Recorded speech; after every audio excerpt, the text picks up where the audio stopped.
everybody, my name is Dr. Ahmad. I'm speaking from the London Aesthetics and Regenerative Centre. Today we're at our centre in Harley Street in central London, and the topic for today's video is pigmentation. What I would like to do today is just give you a brief synopsis and overview on pigmentation, maybe the causes that are involved, some of the treatments and the realistic outcomes to expect. It is quite a vast topic, so there will be further videos on each of the subjects one by one, discussing them in further detail.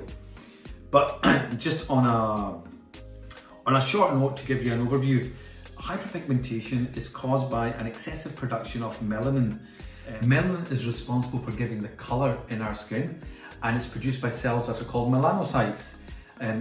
Depending on the amount of melanin that you have in your skin depends your skin type. Skin type 1 is very milky skin, fair white with ginger hair, and skin type 6 is your darker Afro-Caribbean hair skin types with short black hair. In between we have skin types 2, 3, 4, 5 and 6, and this is where the doctors will use their skills to decide and assess which treatment is suitable for yourselves. Hyperpigmentation itself is associated with multiple factors such as hormonal changes, UV exposure, trauma to the skin. Now that could be physical trauma like a cut, it could be thermal trauma from an injury, from a heat, from a laser, any type of trauma to the skin, iron deficiency. There are multiple factors out there that can all result in hyperpigmentation of the skin. And more commonly here, the biggest, I think, single biggest trigger is UV exposure. And that's not just sunlight, that's exposure to UV lights at home, computer screens. The way we live and the way we work now is entirely different from a generation ago, and some of the conditions that affect us now reflect that.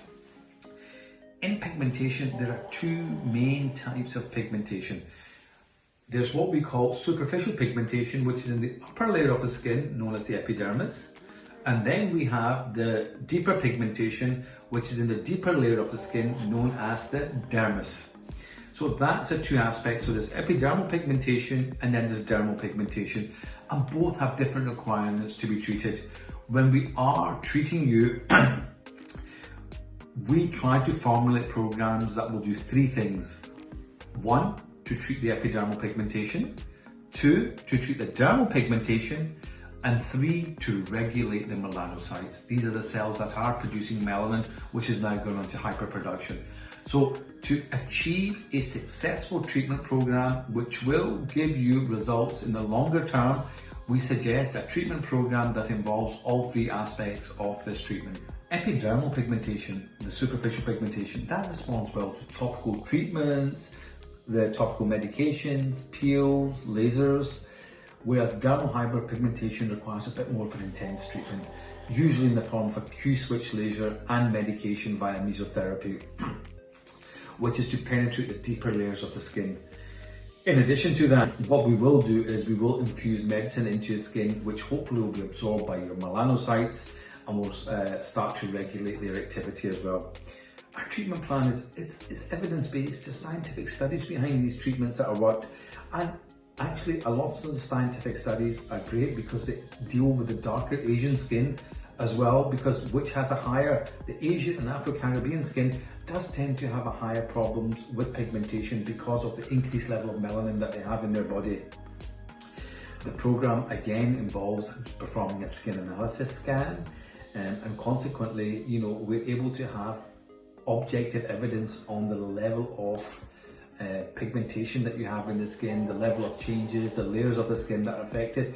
As your treatment progresses, we're able now in London with the more advanced scans is to do a sequential analysis to see how successful we are, and you can actually have objective evidence of the results that that you're looking to do and the changes that are occurring behind the skin.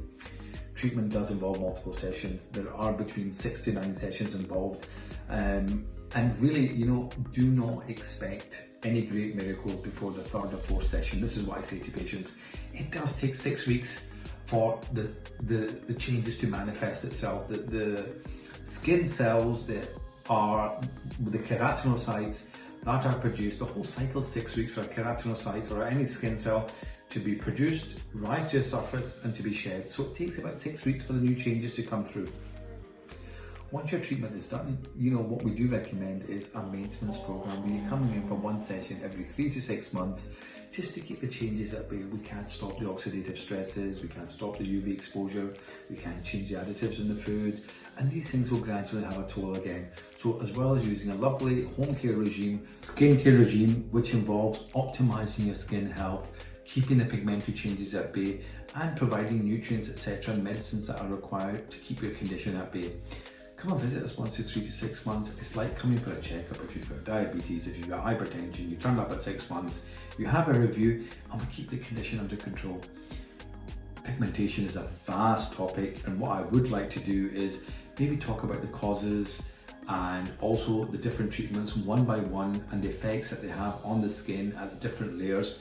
But that's a subject for different videos. So if you like what you hear, please subscribe to our YouTube channel and keep a watch out for further treatments on pigmentation. Thank you very much for joining us today.